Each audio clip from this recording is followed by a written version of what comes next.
We're going to be getting a Bella Be Good segment out of this. This is a part of an ongoing series that we're training Bella in. And it's also going to be this is going to be the third part of our series of Road to the Rally. And as you can tell by my voice, I've been under the weather. We've had some really nice weather here. It's warmed up quite a bit. The snow is melting. We've lost probably 6 or 8 inches of it already this week, and the rest of it might be gone here in the next few days with the warm weather. So, you know, we're not far off of Shed Rally, and it's the perfect time to be getting ready. We talked about in the first one, we talked about some of the 180s that we were running with color contrast with training dummies. Then we talked in part 2 about how we're going to use tennis balls and scented tennis balls to bring out natural game finding ability. For the third part of this series, for Road to the Rally, what we're going to do is I want to talk about introducing her to the hard antler. I think it's a really big step in the process, and I think it's just like anything else with a dog. Not but a few weeks ago in this Bella Be Good series, it's probably, I don't know what number it'll be, but it's probably 50 or 60, episode 50 or 60, is somewhere in there, we introduced her to gunfire. Now she's about 11 months old. She's going to be a gun dog. She's also going to be a tracking dog. She's going to do some shed hunting. So I'm not in a big rush to get through things. I don't have a big checklist. I have a big checklist of stuff that has to get done eventually with her, but it's eventually, and when the time is right. So we introduced her to gunfire not too long ago, and it went really well. We had done things leading up to it to make it successful. We're going to introduce her to the antler, a hard horn, today, and we're going to talk about some of the things that we've done to be successful to this point and how we're going to get her past. Now, I'm not going to start out with this antler. This one's a little bit too big. It's a little bit too heavy. We're going to incrementally get there, just like we do with everything else. Gunfire, we incrementally got to. We started out with clapping our hands when she was a young pup, and just kind of getting her used to a little bit louder noises, some things that would maybe startle her, and we eased her into it. Now with this, we showed in an episode of Bella Be Good, I don't know which one it will end up being, somewhere in the 40s, or maybe in the 50s. It must be earlier than that, but several weeks back, I'd say a couple months back, we introduced her to the antler dummy, the shape of the antler. This wasn't going to hurt her, wasn't going to poke her. She was a little clumsy with it. She ran up to it. She wouldn't pick it up to start out with. We set it up as a trailing memory, a little more formal. She ran up to it and she went, nope, I don't recognize that thing. I don't know that that's one of those things I'm supposed to make a retrieve on. And she wouldn't pick it up. And so we kind of backed up from there, and we went backwards, if you would, in the big picture. We treated her more like a little puppy, and we didn't ask her to be steady, we didn't ask her to heel, we didn't ask her to line. We just got her kind of excited. I pitched it out and teased her with it. She ran and picked it up and brought it back. And that little step there, helping her out to understand that it's okay to pick this up, in fact, it's what he wants me to do, we used that step to get to the point where then we could go to a trailing memory, and she did it just fine. So we just backed up in our training, simplified things, made it a little easier, and she did real well. We're probably going to end up doing the same thing, I think, today with the antler. Now, one of the things I want to show, though, is she has been picking these up. You saw that earlier in a video, in several videos. I want to show you this one. This is a real antler. Looks an awful lot like the training dummy. Very, very similar size. Here's another one that we're going to use today. Now this is a long main beam with broken off tines, a real short brow tine. Now the other thing that's important to know is these are sheds, and we're going to show you the reason why we use sheds is that base, that pedicle, that has a lot of natural scent to it. And so that's an important part of it. But what I think is the biggest issue is when you start cutting them. If you cut them off, if you use a cut off antler, or if you took the tines and you cut them off, you would really change dramatically the way things smell. You would start creating scents that are strong enough that I can smell them.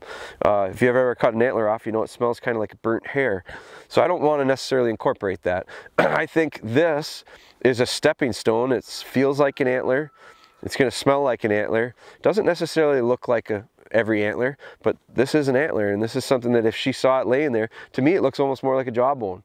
So early on in training too, when we're going out into the field, my dogs are going to bring back jawbones, they're going to bring back leg bones, they're going to bring back different parts and pieces of antler, of deer bones. Sit. sit. And that's all right with me, sit.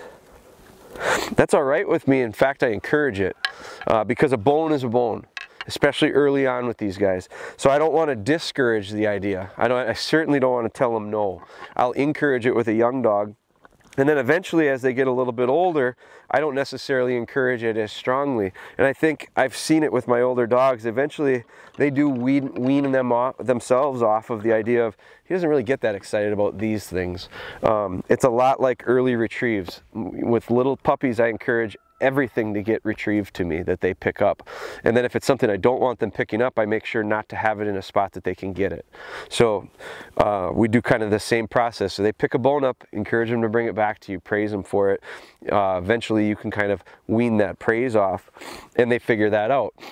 Heel. Now, you can tell I'm not feeling the best. This isn't going to be the longest session. Sit down. But what we're going to do is we're going to start out, and I'm going to start with, I'm not going to use this big antler. We're going to try that one last, depending on how things go. And if we don't get to it, we don't get to it. That's fine. We'll get to it eventually. But let's start out here with this. One thing about Bella is she's got very, very natural retrieve. She always has. This is another one that I've got, another little guy. So I'm going to start out with the little guy. It makes sense to do that, incrementally work your way up. And what I'm going to do is, instead of setting it up as a trailing memory, which we do trailing memories as a process to get that dog to understand that he's going to pick it up off the ground, it's not necessarily going to get thrown. But what's very natural to her is when something gets thrown, she makes a retrieve.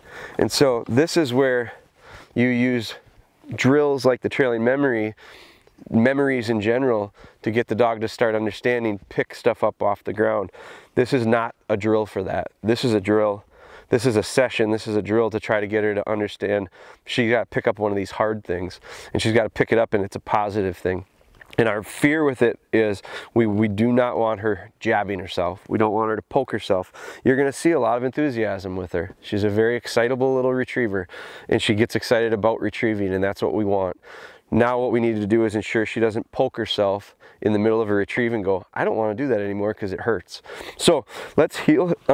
Ben, you want to stand right there and I'll work it towards you. So Ben's going to stay there. I'm just going to work her over this way. I'm not going to worry so much about a lot of patience or steadiness. Now I am throwing it up on it's going to be up on the snow. She's going to be able to see it. This is nothing more. The 100% objective with this today is just to get her to pick up hard antlers and be okay with it. And she's never done it before. So will she be fine with it? She might be.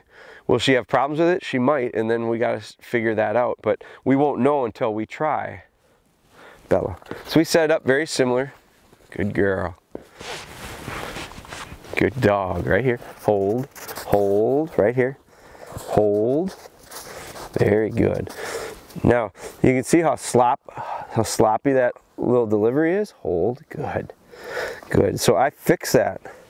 I fix that real early in training. I fix that real early in training. Hold. And we are consistent throughout, encouraging the hold. Dead. Dead. Dead. Now she has much more of a tendency to want to hold on to that. It's harder. This is why we don't sit. Hard objects in soft-mouthed dogs don't necessarily always add up. That's exactly why we use this. When we put this into her mouth, it feels a lot like other training dummies that she's used. Dead. Dead. Dead. And she gives it up real nice and gentle. That's genetic. Soft mouths are bred into dogs. Hard mouths can be genetic as well. Hard mouths can be created. Chompers. It's the last thing. Sit. Now she's got so much energy today. Sit. Because we haven't done anything for about 5 days. I haven't gotten out of the house in 5 days because of this sickness. So she's got a lot of energy today, and I have to be really careful with my level of patience, because just being in the state of mind that I'm in being sick, it's hard to be real patient right now. So I have to check myself and remind myself. But with that hard mouth, hard objects can create dogs that want to chomp. That's why I never use rubber dummies. I never use those rubber hard bumper dummies. They get you see dogs just slobbering on them and chomping on them, slobbering on them, chomping on them, chew marks all over on them. I don't use them because I think it actually it promotes the dogs to want to chomp on it. It's hard. And so as soon as she brought this little antler in, she started chomping on it. She started mouthing on it. I heard her with it.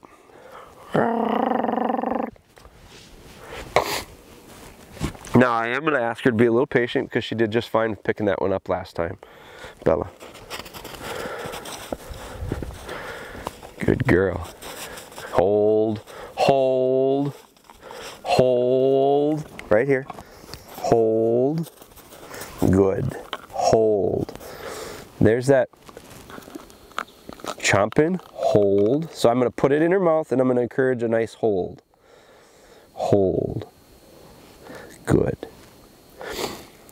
This would be very similar to how we go way back to when we first made first retrieves with anything.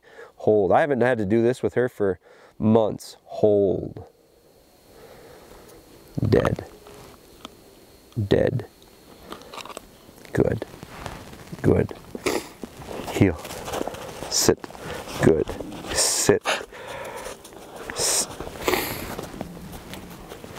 Sit. Good. So that was fine. Did you see how she wanted to play with it? She picked it up, tossed it in the air. I had to encourage her to hold. So this is something that I wouldn't introduce her. I would have had no reason to introduce her to this any earlier than I am right now. And if I had, I probably would have run into a little bit of some issues because if hold wasn't very good, she's playing around with an antler and she's flipping it around, and now we're going to get to a little bit bigger one. So say she flips a bigger one and all of a sudden she has a negative, pokes herself with it. I'm going to go real off in the wrong direction real quickly. So there was I wouldn't have had the ability to tell her hold and get her to get a hold of it and kind of bring herself back together and deliver it back to me. She's got to understand that these things mean the exact same thing as this, and this meant the exact same thing as a fire hose dummy, as a tennis ball. We don't turn it into games of play with it in the field. We pick it up and we bring it back.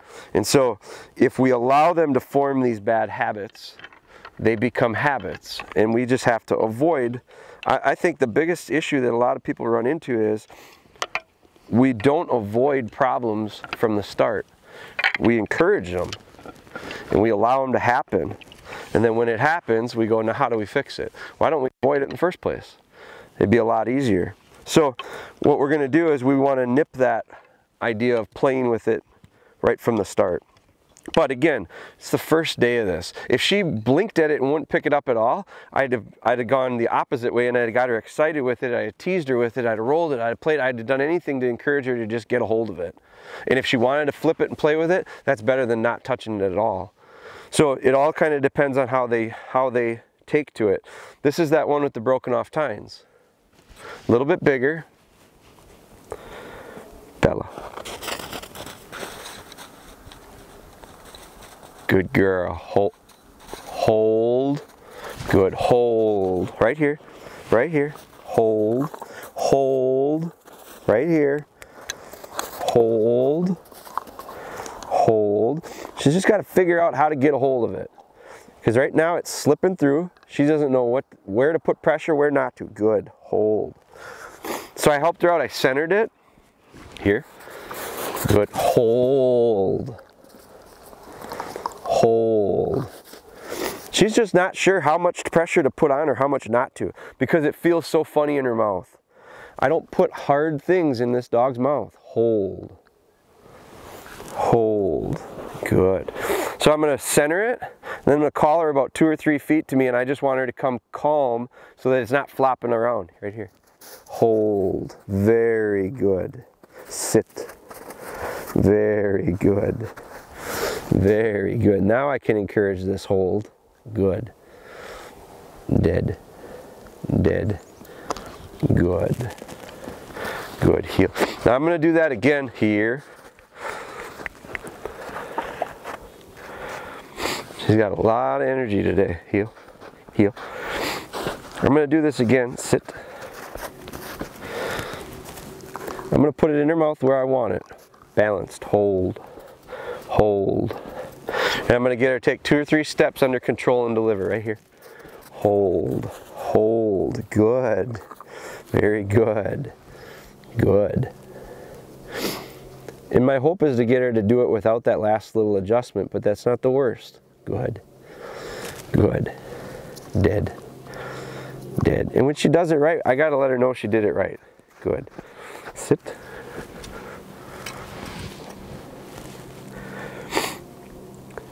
Bella. Good girl. Come on. Hold. Hold. Hold.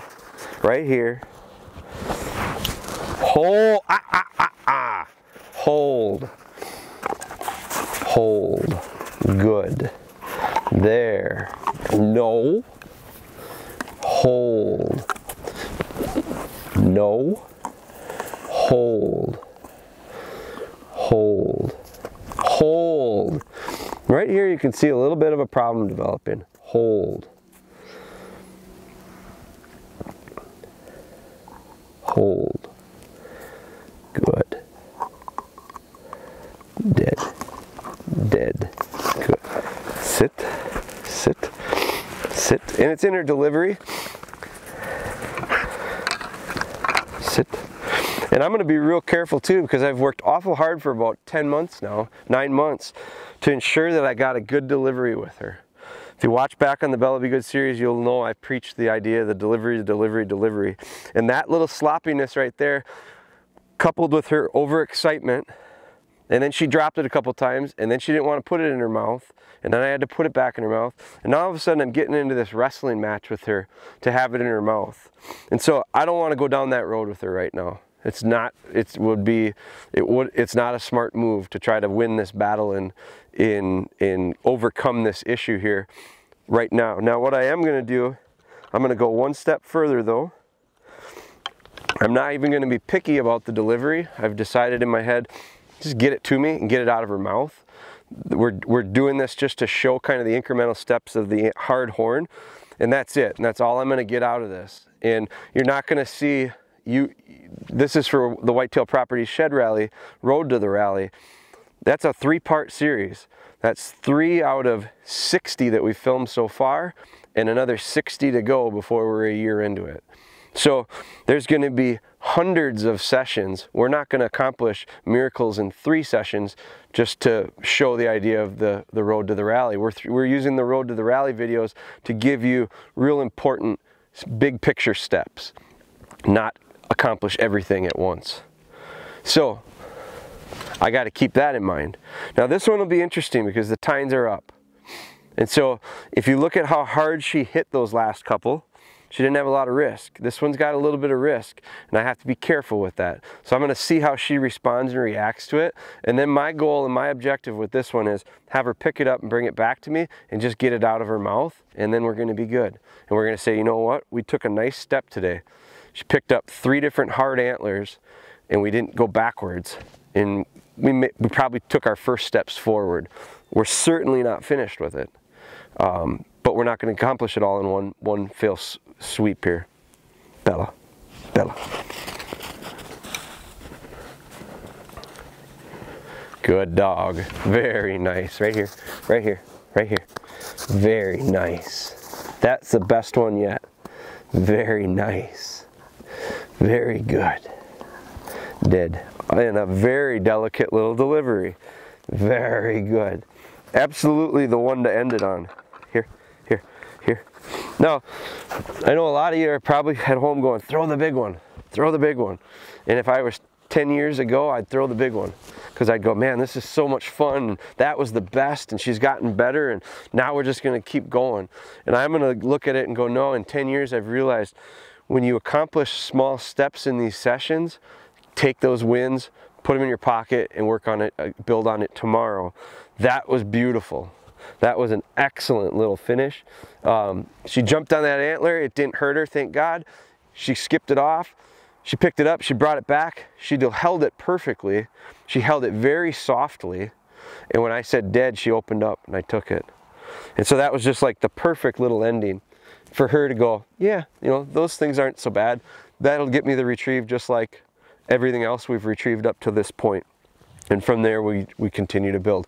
Eventually, we can start adding some bigger stuff.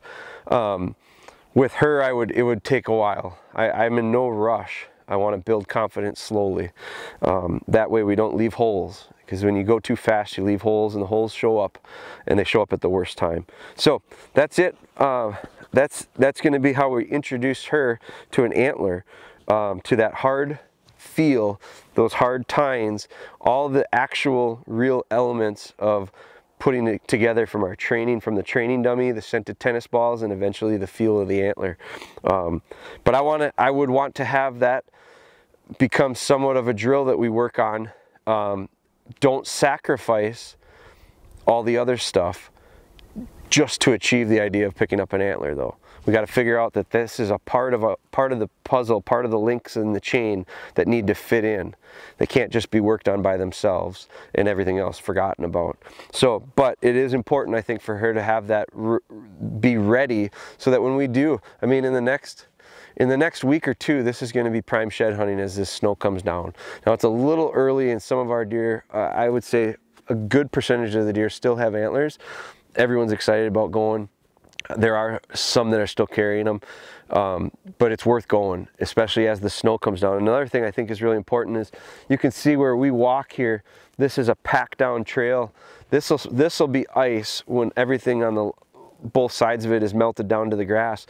And I think these are great times for us to get out and scout, because those are going to tell you where your deer trails are. Once they all melt, they don't stand out nearly as much up here where there's snow anyway, as it does when it starts to melt, because everything will melt and then you'll have ice pack where the trails are. So by knowing where those trails are, for us, it's really going to save us a lot of footsteps. There's no reason for me to walk where there's never been a deer track in the last 6 months or 4 months. So because the snow got so deep, the deer are staying on trails. So if you stay on the trails and you work from bedding to feeding, that's going to cover 90% of your opportunities for finding sheds, in my opinion. So, but that's your part 3. I don't know what number it is for Bella Be Good in the series, but if you're interested in seeing how we got to this point, if you're watching for Whitetail Properties Shed Rally series, Road to the Rally, you're interested in seeing how we got her to this point and beyond it, you know, certainly check it out on YouTube. It's Bella Be Good series, and like I said, we're into the 60s right now as far as number of episodes filmed, and we've got several months, 8 months of probably filming left with her. So you're just going to kind of watch her unfold, and you know, it's candid, it's slow, it's raw, but it's very realistic, and I think that's important for some people to see. It's definitely not a highlight reel. There's a lot of repetition and consistency, but that's exactly what training these dogs takes. So that was good. I was really happy the way that ended. Made me feel a lot better, and although I'm not feeling that good, it lifts my spirits a little bit even. So that was really good. We got a long drive home, and I'm damned if I do, and I'm damned